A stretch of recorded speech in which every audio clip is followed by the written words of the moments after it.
और आज मैं एक मिनट में ये कहना चाहता हूँ, उन सारी चीज़ों पे जो रोक लग गई थी करप्शन के ऊपर, उस करप्शन के पुनर्जन्म का अगर कोई गुनहगार है तो वो अरविंद केजरीवाल है, और अरविंद केजरीवाल का सहयोगी मनीष सिसोदिया है। आज मनीष सिसोदिया को अपने कार्यों की यूँ सज़ा मिली, अभी तक मुझे कोई नज़ीर नहीं मिली कि शिक्षा मंत्री के साथ उसे आबकारी विभाग भी आवंटित कर दिया गया हो।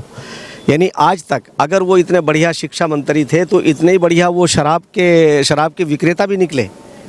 यानी जितने बढ़िया वो शिक्षा मंत्री, जैसे ये स्वयंभू कह रहे हैं, मेरा तो इस पे मानना ये नहीं है कि वो बहुत अच्छे कोई शिक्षा मंत्री थे। हाँ, ये बाजीगर बहुत अच्छे हैं। नमस्कार, आप देख रहे हैं न्यूज़ पत्र। मेरा नाम है विनोद शर्मा।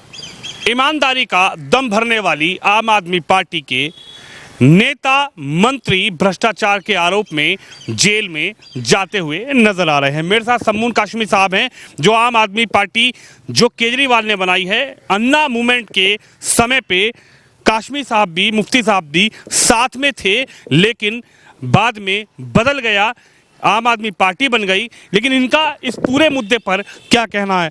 आप तो रहे हैं केजरीवाल के साथ, आपने तो मूवमेंट भी देखा है, हालांकि उसके बाद आम आदमी पार्टी बना ली, मुख्यमंत्री बन गए केजरीवाल। दिल्ली की जनता से, देश की जनता से कहा करते थे ईमानदार हम सरकार बनाएंगे, झाड़ू की सरकार है, आम आदमी पार्टी की सरकार है।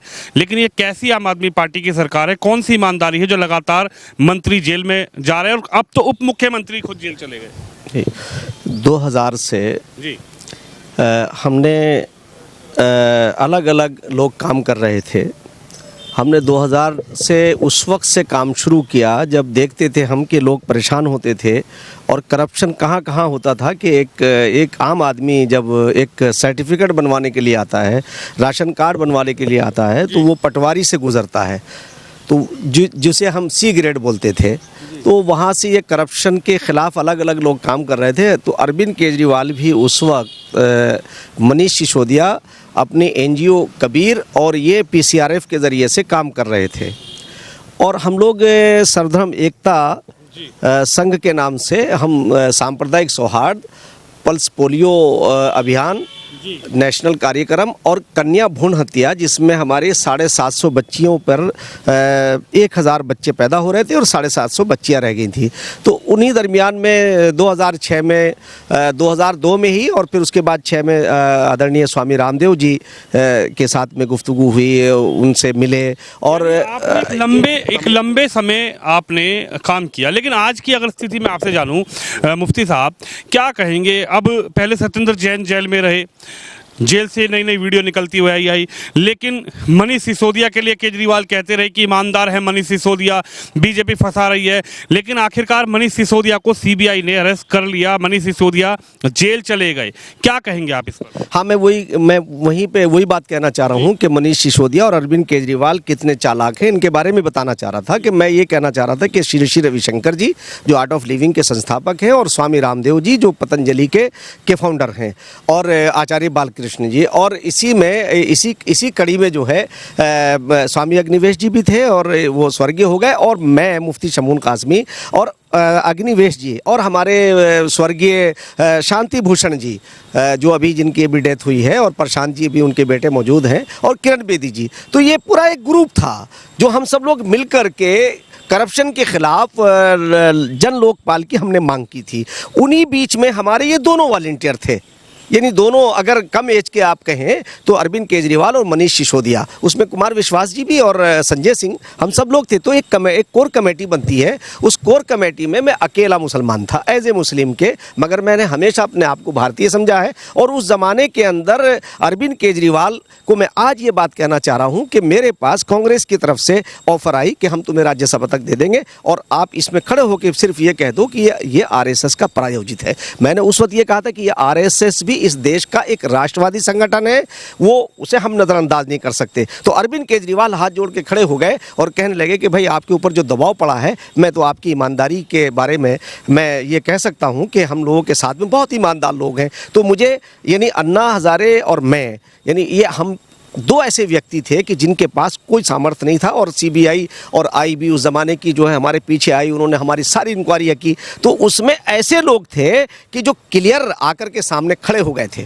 उस अभियान को कैप्चर किया किसने? अरविंद केजरीवाल ने और मनीष सिसोदिया ने। मनीष सिसोदिया उसका बहुत कॉन्फिडेंशियल था, और हम जब ये बात कहते थे मनीष सिसोदिया और अरविंद केजरीवाल से, जो हमारी पहली कोर कमेटी की बैठक हुई रालेगण के अंदर, तो अन्ना की अध्यक्षता में, तो हमने उस वक्त जो पैसा आया था, उस वक्त जो रामलीला ग्राउंड के ऊपर करोड़ों अरबों रुपया आया था, इसने उसे पीसीआरएफ के अंदर अपने एनजीओ में, जो इसका खास एनजीओ था, उसमें डाल लिया। उस वक्त मैंने और मेरे अन्य साथियों ने जो कोर कमेटी के में थे, उन्होंने उस वक्त ऑब्जेक्शन किया कि ये ट्रांसपेरेंसी और ईमानदारी के खिलाफ है।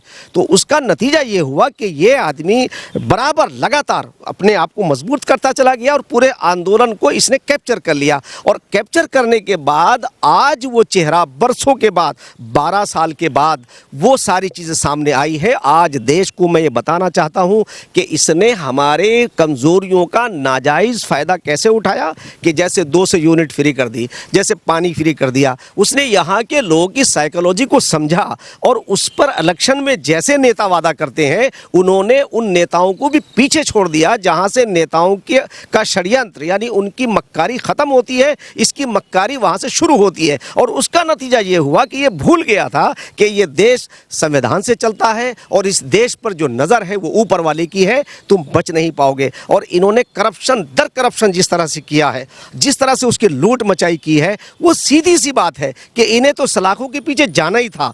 आज देखिए मनीष सिसोदिया और सत्येंद्र जैन जो जेल में पड़े हुए हैं, ये इसे कैसे, आज इन्होंने जब देखा कि हालात हमारे खिलाफ हो रहे हैं, तो मैंने तो बहुत पहले ये कहा था कि नैतिकता ये है कि तुम्हें रिज़ाइन करना चाहिए।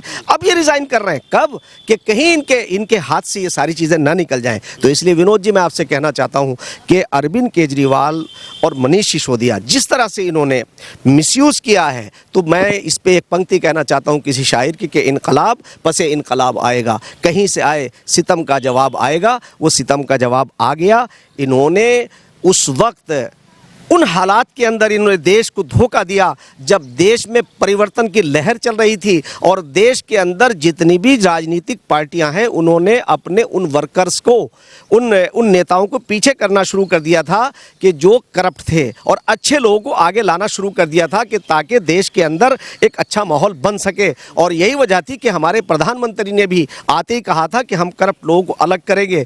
मगर और उसका नतीजा आज ये था कि उस ज़माने के अंदर जो ऑर्डिनेंस एक आ रहा था करप्ट लोगों को बचाने के लिए, उस ऑर्डिनेंस के जरिए से लालू यादव की भी सदस्यता खत्म हुई, और जो अन्य लोग थे उनकी सदस्यता भी खत्म हुई। और आज मैं एक मिनट में ये कहना चाहता हूँ, उन सारी चीज़ों पे जो रोक लग गई थी करप्शन के ऊपर, उस करप्शन के पुनर्जन्म का अगर कोई गुनहगार है तो वो अरविंद केजरीवाल है, और अरविंद केजरीवाल का सहयोगी मनीष सिसोदिया है। आज मनीष सिसोदिया को अपने कार्यों की यूँ सज़ा मिली। अगर कोई ये कहता है कि साहब ये बेगुनाह है, तो आप मुझे बताएं कि आपने 2% से बढ़ा करके 12% आपने उनका कमीशन क्यों किया? आपने एक के साथ एक फ्री क्यों किया? आपने मस्जिदों को, मंदिरों को, गुरुद्वारों को, उन्हें भी आपने नहीं छोड़ा। आपने 21 साल उम्र कैसे कर दी? यानी ये सारी चीज़ें तो आपको जवाब देना चाहिए। सीबीआई को तो आप जवाब देंगे कि पैसा कैसे कमाया आपने, कहाँ से आपने हटाया, मगर पब्लिक आपसे ये जानेगी। इनका जवाब जरा दे दे अरविंद केजरीवाल और मनीष सिसोदिया कि आप ये बताइए कि क्या आपको गैरत और शर्म नहीं आती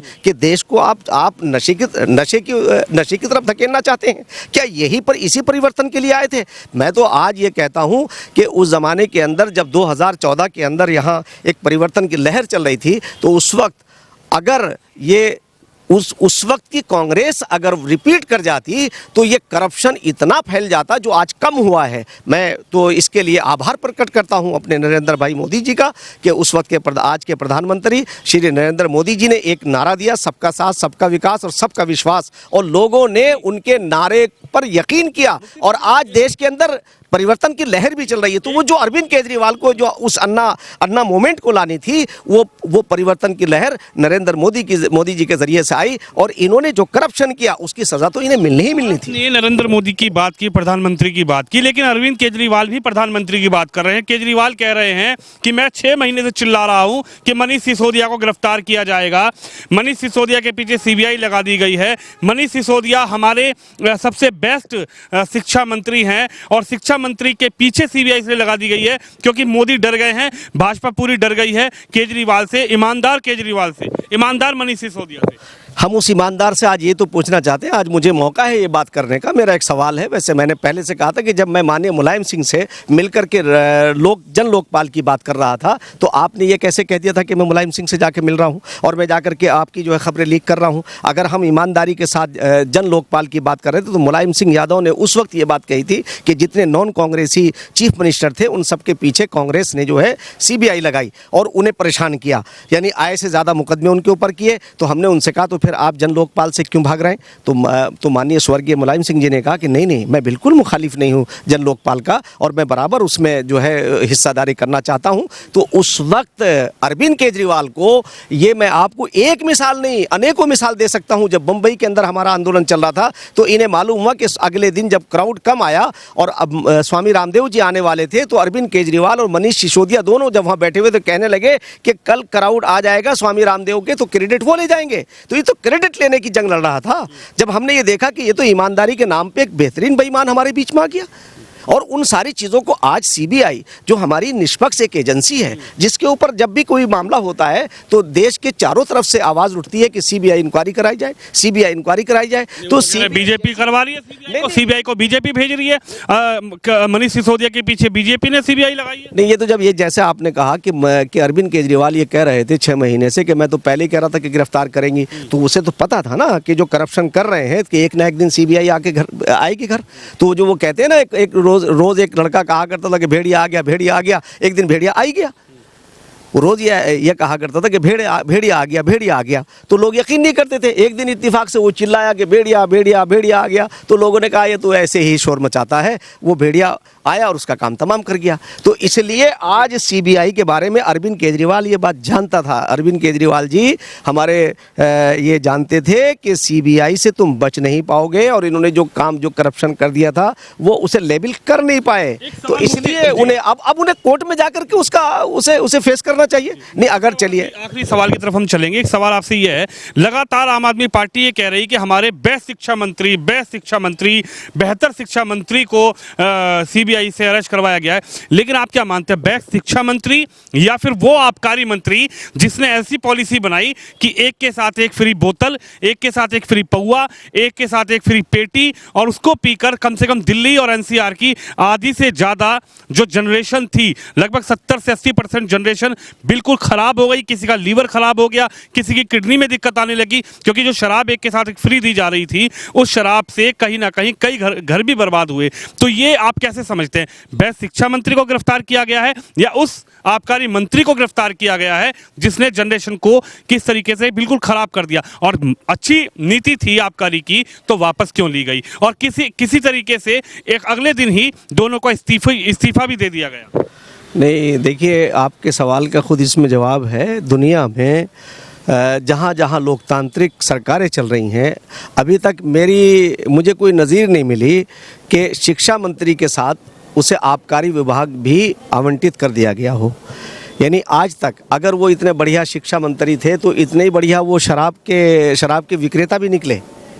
यानी जितने बढ़िया वो शिक्षा मंत्री, जैसे ये स्वयंभू कह रहे हैं, मेरा तो इस पे मानना ये नहीं है कि वो बहुत अच्छे कोई शिक्षा मंत्री थे।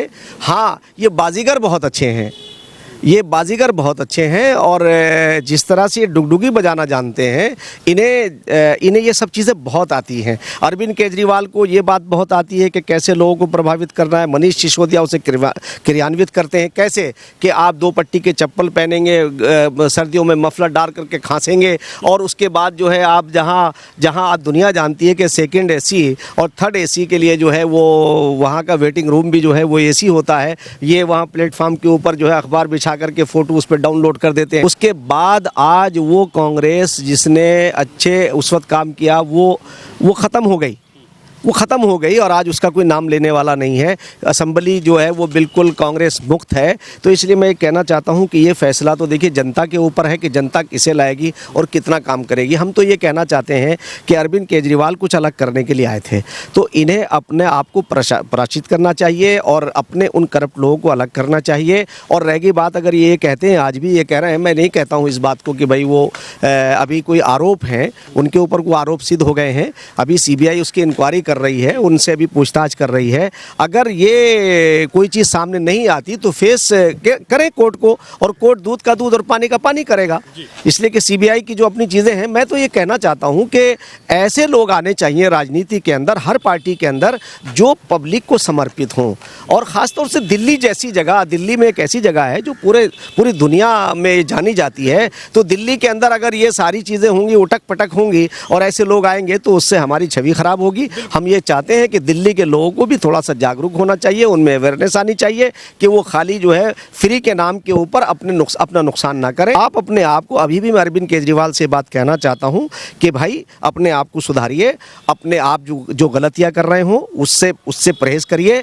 कोई वॉलंटियरों की कमी नहीं है आपके पास। दिल्ली के अंदर जो अच्छे लोग हैं उन्हें आगे लाइए, करप्ट लोगों को पीछे करिए, यही को पीछे लाइए। शमून काशमी साहब का कहना है कि अरविंद केजरीवाल को जिस तरीके से जनता लेकर आई थी एक ईमानदारी के तौर पर मिसाल पेश करने के लिए, लेकिन भ्रष्टाचार के आरोप में अरविंद केजरीवाल के मंत्री जेल की हवा खाते हुए नजर आ रहे हैं। हालांकि पूरा मामला जांच के बाद दूध का दूध और पानी का पानी देखने को मिलेगा, लेकिन देखना यह होगा कि क्या अरविंद केजरीवाल के मंत्री बच पाएंगे, क्या जो आरोप उन पर लग रहे हैं वो सिद्ध हो पाएंगे या फिर वो बरी होंगे। आप भी इस खबर पे इस वीडियो अपनी राय रखिए, इस वीडियो को शेयर करिए।